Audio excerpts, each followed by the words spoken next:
uJuly yena ngiyafuna ukuthi aphele.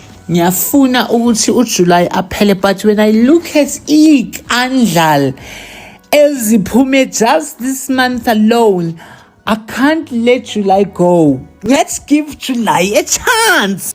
Hello and welcome to the channel. Let's get into this. There is a lot happening in South Africa, including that Jecinta has been let go by Vuma FM. So Jecinta was the leader of March in March, and she has been very vocal about being patriotic and what it means, and the community forum that she leads, which is March in March, as I've said. And it is alleged that her being fired is linked to an MEC of the ANC again being against South Africans, and it is alleged that that MEC actually has relations with a foreign national. That is happening by activities.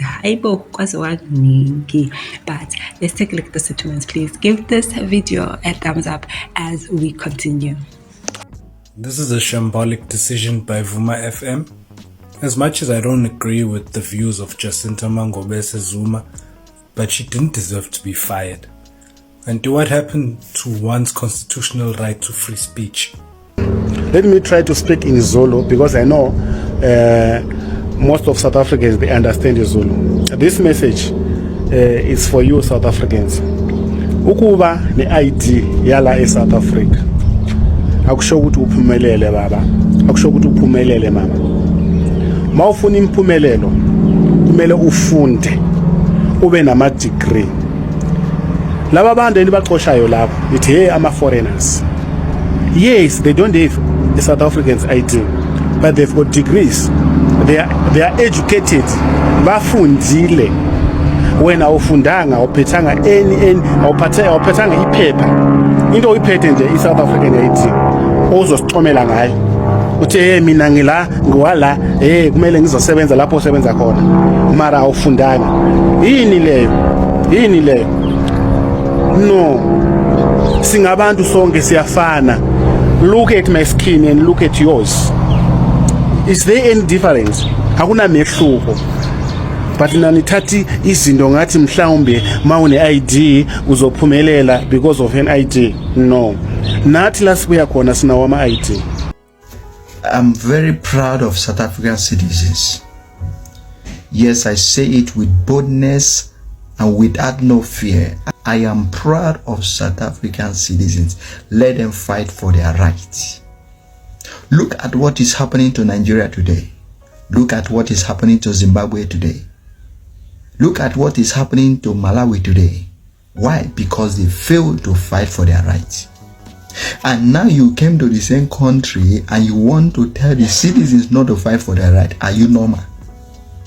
If we have fight for our right the same way South African citizens are fighting for their right right now, you and I will not be able to go to another man's land. Even though we go to another man's land, it can be for a visit. Look at the freedom they have today. Where are the fanaries in Nigeria? Where are the oil in Nigeria? Where are those things anymore? They are no longer there. Look at things are rising day by day. And you came to another man's land and they are trying to fight for their future, and they are trying to fight for the future of their children, and you are saying they should not. No, they have every right to fight for themselves. And that is what every foreigner should have done when you are back home. When South Africans are saying that they don't like foreigners in their country, sometimes I think I agree with them. Not because I support xenophobia, but I think we should all start to understand some things. If there were no foreigners in South Africa, let's say there were no other African countries in South Africa, I think South Africans would be able to solve their problems better. They would have been focused more on the YT people. Their focus would be more on the problems of Orania or any other thing. Because these YT people are indigenous, not indigenous, sorry. They have lived there longer before the other Africans came to South Africa. You understand? So those new people that came in also brought their own problems to South Africa.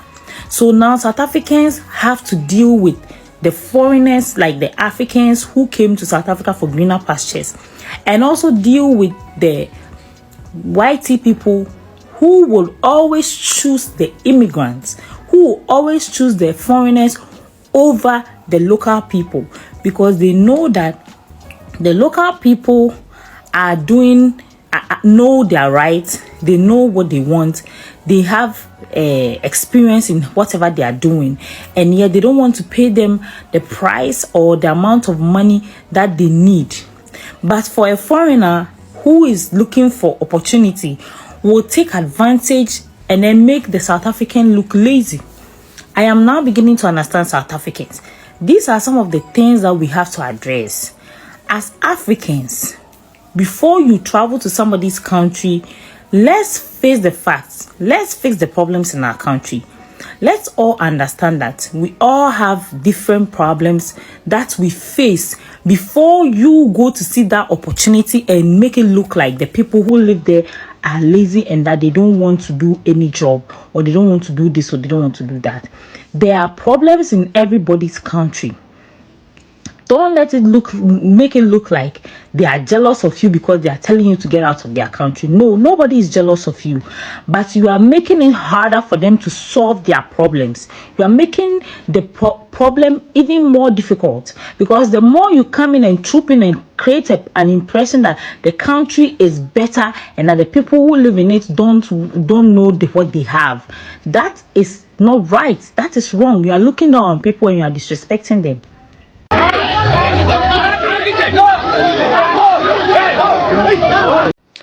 My country people, fellow South Africans, this is so heartbreaking. Our police are not protected because of the so-called constitution that does not work for us, that does not protect any interest of any South African. Constitution that needs to be changed with a matter of agency, as a matter of agency.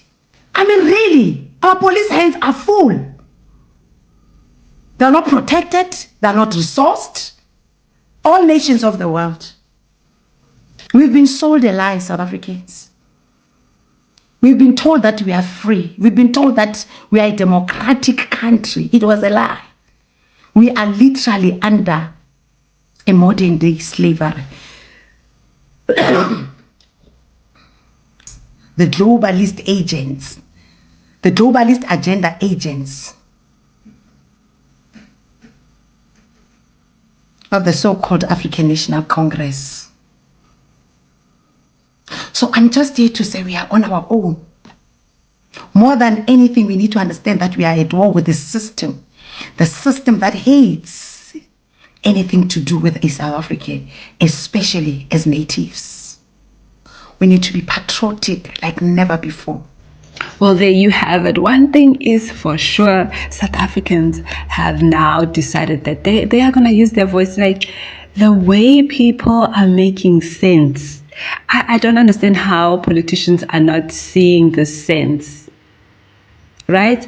It's as though we are being guilt-tripped as South Africa, but there must be practical ways to do it.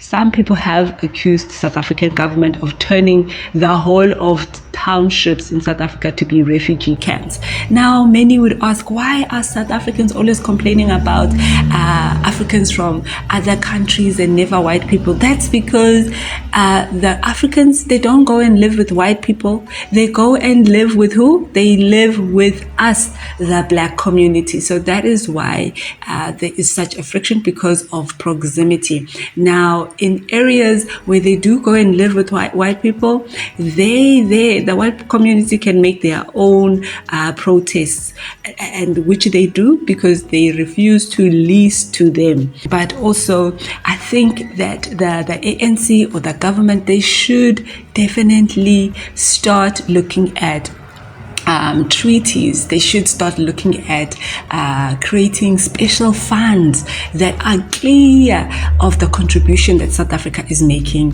to the rest of Africa. Because if this is not done, even after 20, 50 years, the whole of Africa will still be making claims on South Africa saying that, no, we helped you. But if there is a clear project or channel that shows the contribution that South Africa is doing to give back to the rest of Africa, then the debt will be paid and our people will be free. What are your thoughts on how they are guilt tripping South Africans to give in basically to an invasion? No, it shouldn't be allowed. There are protections that even long ago were afforded to each tribe, that this tribe will occupy this area and they create their own norms and ways of living that protected them in that area, right? And if any other tribe wanted to then take over, let's say, another place, there would be a war, there would be negotiations, there would be treaties, and that is what we are asking South Africa to do with other African nations, so that the lines can be drawn and it cannot be ignored any longer. But it has happened in other regions where you will see countries splitting into two, and it is because of differences in socialization, differences in beliefs, and that is what has led to conflict. So people who preach Africa for one, rather Africa for all maybe, they are very selective in the way that they go about their preaching. It's only when it comes to South Africa. So let me leave it right there. Let me know what your thoughts are down below. Thank you so much for joining us on this video. Let's meet on the next one. All the best to Jecinta, and hope that she formalizes March in March and makes it an activist group such as AfriForum, and that she can galvanize for proper funding so that she can take this government to court. That's what we want. Also, that she can also just start her own podcast so that we can hear more of her views. What are your thoughts on her next steps?